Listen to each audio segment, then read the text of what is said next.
All right, guys, welcome back to the Debasement Index. My name is Angel Rios, and this is a channel where we focus on building capital in a fiat world together.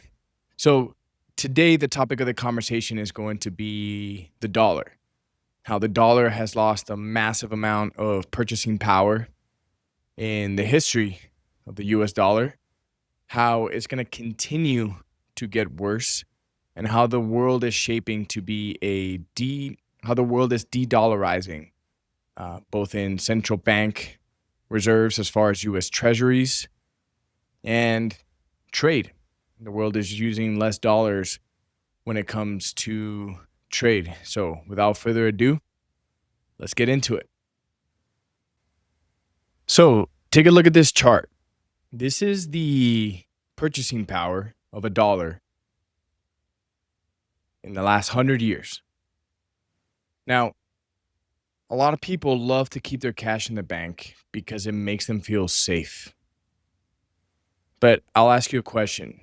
Would you put your money in an asset, whatever it is, a company in the stock market, Bitcoin, gold, silver, whatever asset you want to pick? If the chart looked like this for the past 100 years, that it's lost 98% of its value since in a century, the answer is no, you wouldn't. So I don't understand why people are still saving their money in the bank because it makes them feel safe. You're losing your money,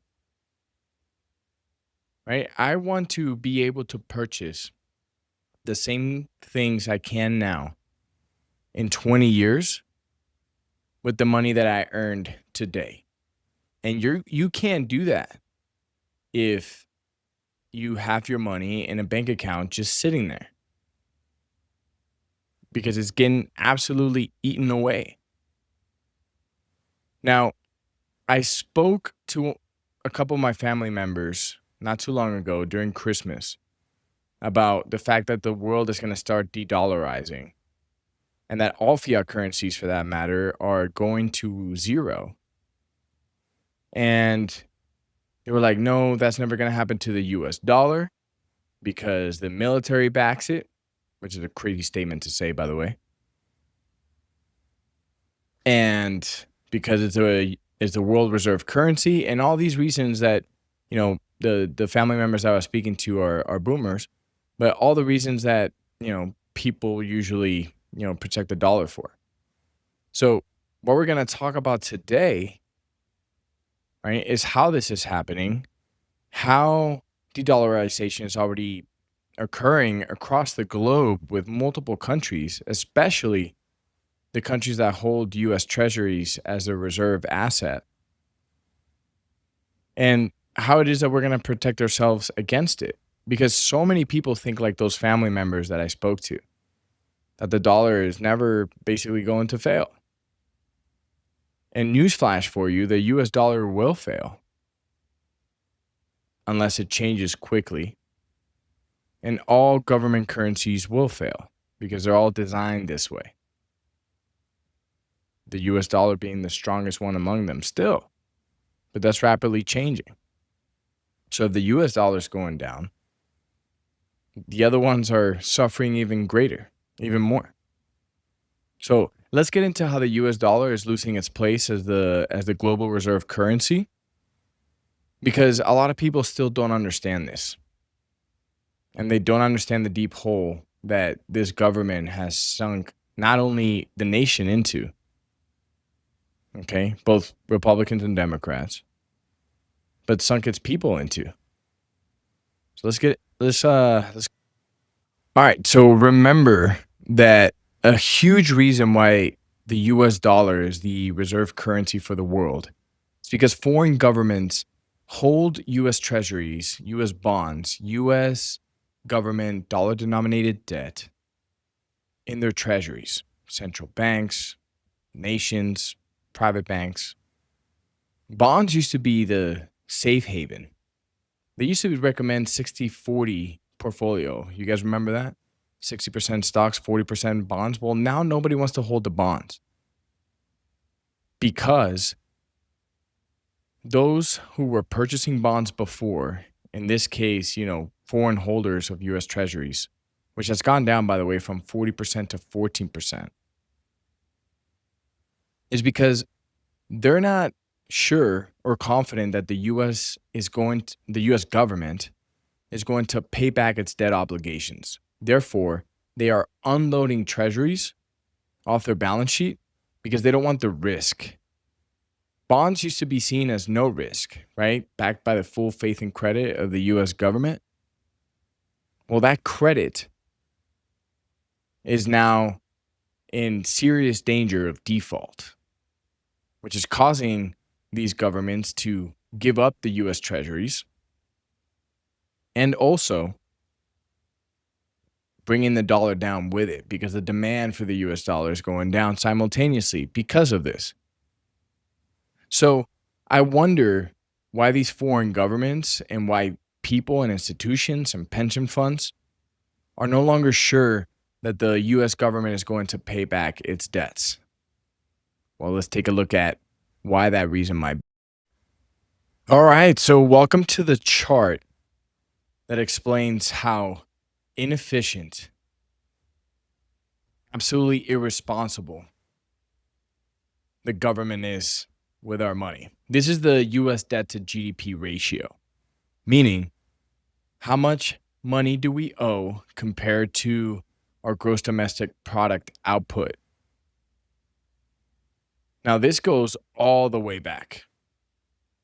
And our current debt to GDP ratio is about 121%, meaning we spend 21% more than what the government brings in through taxation and through growing the economy. We're in peacetime right now, guys.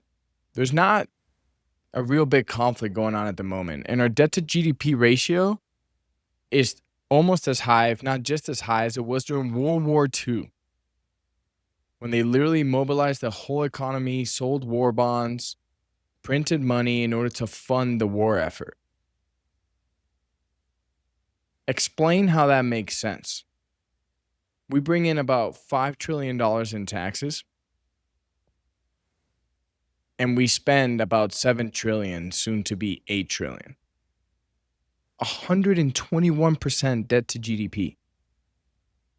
Meaning, if the US government was an individual, you make $50,000 a year, but you spend $70,000 a year, $72,000 a year. And every single year this happens, and the debt gets rolled over and rolled over and rolled over until eventually it will collapse. This is a serious issue that needs to be dealt with, and it's not going to be dealt with through any pretty measures. The monetary reset is coming. The question is if you're ready for it or not, because the government is not going to stop doing this until they literally cannot anymore. And that's going to be through defaulting on the debt. And that's why there's no longer a huge demand for US government bonds. And again, this is happening around the world. Japan has a 250% debt to GDP ratio, and the bond market in Japan is collapsing as well. Yields are going parabolic in Japan because they're trying to incentivize people to buy Japanese debt, government debt, and nobody's buying it. That's called the carry trade between Japan and the United States of America. That's been happening for years, but we'll talk about that on another video. But look at this debt to GDP ratio. It's absolutely out of control. And yeah, a lot of money was printed during 2020 because of COVID. But it's been going up way before then. Would you lend money to somebody that spends 21, 22% more than the total amount of money that they make for a year? No.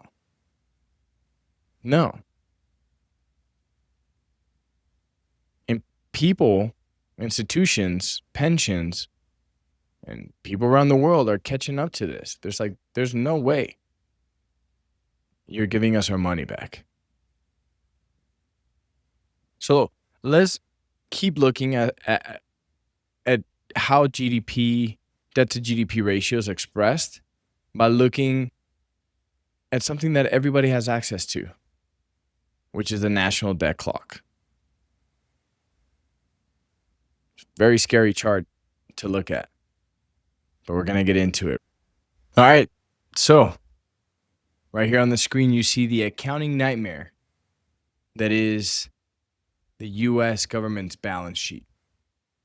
Now, if you look on the top left, you'll see that we are currently $38.6 trillion in debt, $112,000 per citizen, and $355,000 per taxpayer. Now, in a nation where 80% of US citizens can cover a $1,000 emergency expense, does this make any sense to you? This is the definition of broke. And looking at this, would you in any way, shape, or form want to buy government bonds, meaning lending money out to the US government? Pensions certainly don't think so. The 60-40 portfolio is dead. 60% stocks, 40% bonds, because bonds used to be seen as risk-free. The risk-free rate. They were seen as a risk-free investment. You lend the government money, they give you a little bit of yield. And the yield right now is 3.75% in a monetary debasement era where the money debases 7 to 10% per year, per annum. Now, foreign countries are not trusting in the credit of the US government. Citizens are not trusting in the credit of the US government. Central banks aren't trusting in the credit of the US government. Now, a lot of people are parrots, right? They just regurgitate whatever information they hear from whatever news channel it is that they follow. I don't care which one it is, right, left, whatever. But a common thinking that a lot of people are regurgitating is, hey, tax the rich, tax corporations, and you'll fix this problem. The amazing thing is that now we have a tool called AI, which is apolitical. And you can ask it to solve a problem for you or whether something would work and then see what it would say. And it's going to give you an apolitical answer. It's just going to give you straight facts. So taxing the rich, taxing corporations is a huge political talking point. And I want to show you how that is the biggest lie ever told, like that's going to fix our problems and our issues. Our issue is overspending. Our issue is we've gone way above our bridges. Too comfortable in thinking that because we're the US global monetary reserve that we can just spend and do whatever it is that we want. And keep in mind, this is also happening across the world. Germany's broke. Europe is broke as a joke because they are a welfare state. Most countries are broke, if not all, because they're all in this Ponzi fiat system, right? This money backed by nothing. So let's go ahead and ask ChatGPT, what would happen if we tax the rich in the United States 100% and we tax corporations 100%? Let's see what kind of dent we might be able to make on our. So as I told you guys, taxing the rich is a huge political talking point. And let's see what an apolitical tool like AI will tell us about solving this problem. So I asked it, would you be able to pay off the US national debt if you tax all corporations and rich citizens 100%? ChatGPT's answer, no, not even close, and it would actually make the problem worse. As of now, the US national debt is 34 to 35 trillion. The number makes The number matters because it's a stock, not a flow. You need that much money once upfront just to zero it out.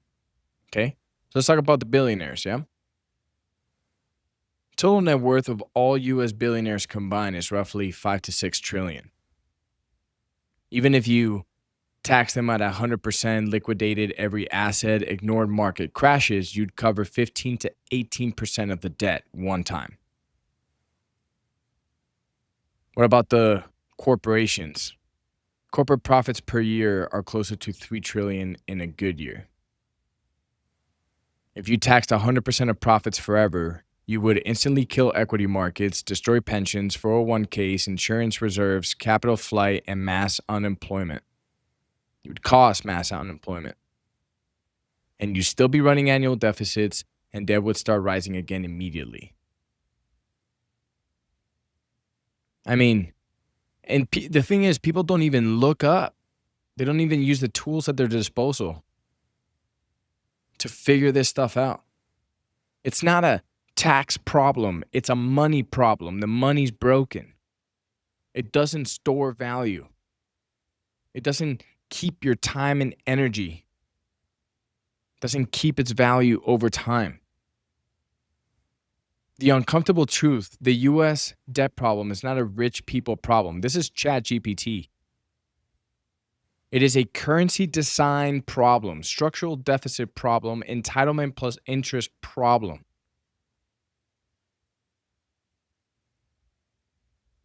So is this making sense now?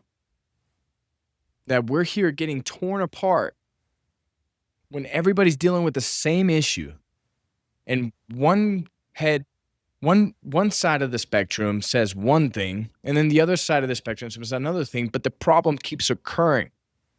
And it's because what they want is access to the money printer, because that gives them access to pass the laws that they want. And I hope this is starting to put things into perspective.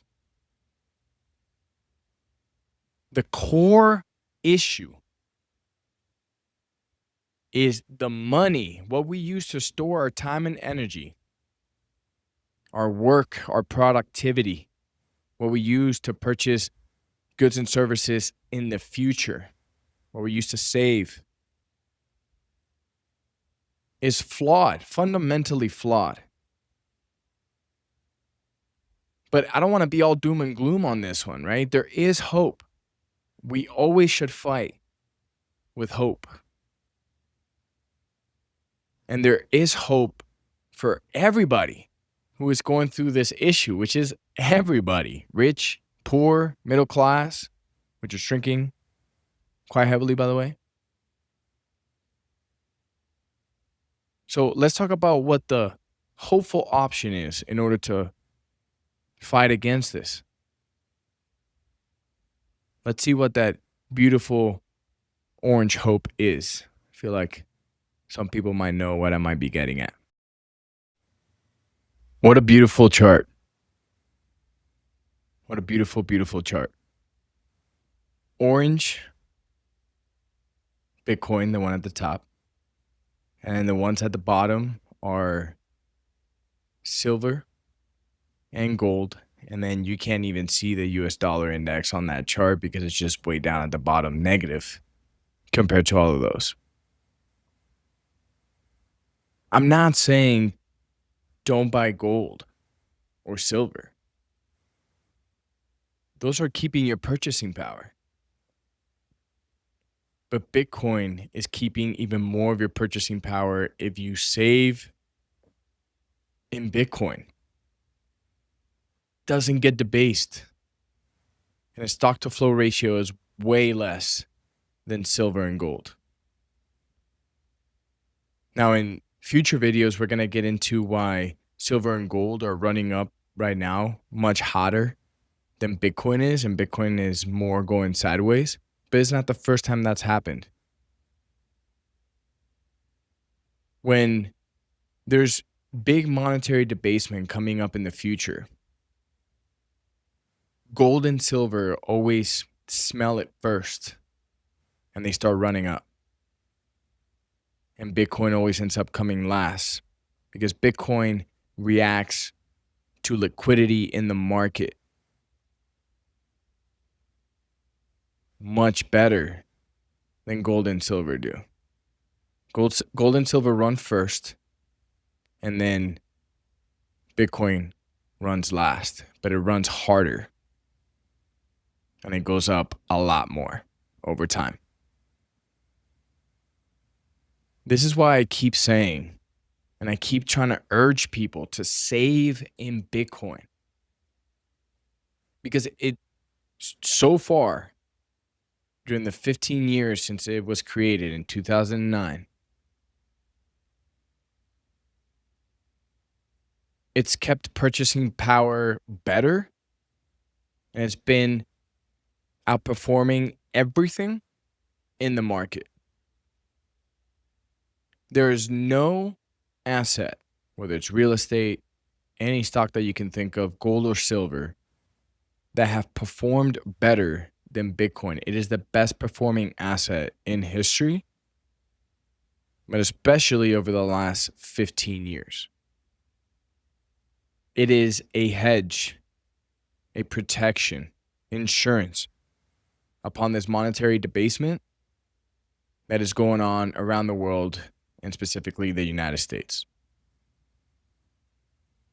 If you want to avoid getting poorer and for your money to stretch out less, save in Bitcoin.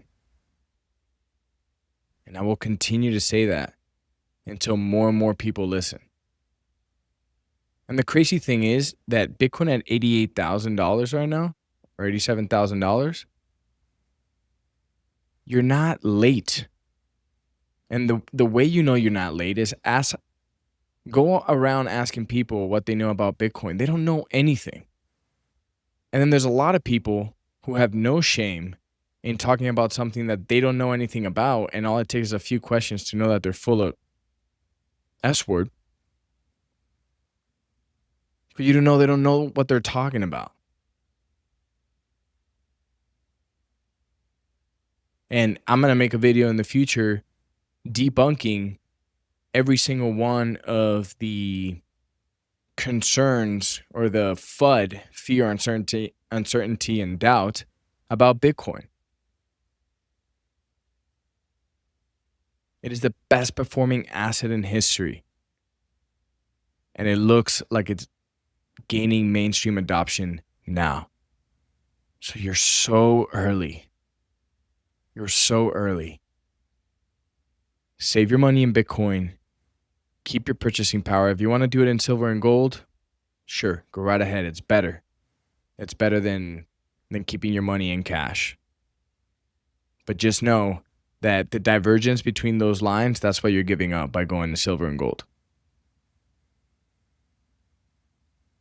There's hope to this craziness that's going on with our money, with our savings, with our ability to purchase the goods and services that we want. Have hope. And don't get discouraged by things that are outside of your control. You can't control US monetary policy, but what you can control is whether you're going to save your money in that system or not. You can do that. And you'll be better for it. All right, guys, I hope that solidifies a lot of things for you on why you should not save your money in dollars and why you should look for alternative assets on where to save your money in order to keep your purchasing power. Don't do it just for you. Do it for those that come after you. Let's grow this hope together and run away, leave, exit from this insane monetary system that we've been pushed and forced into. Now remember, nothing in this video is financial advice. This is purely for entertainment purposes only. I hope you enjoyed the video as much as I enjoyed making it for you guys. And remember, my name is Angel Rios. This is the Debasement Index. And this is a channel where together we build capital in a fiat world. See you on the next one.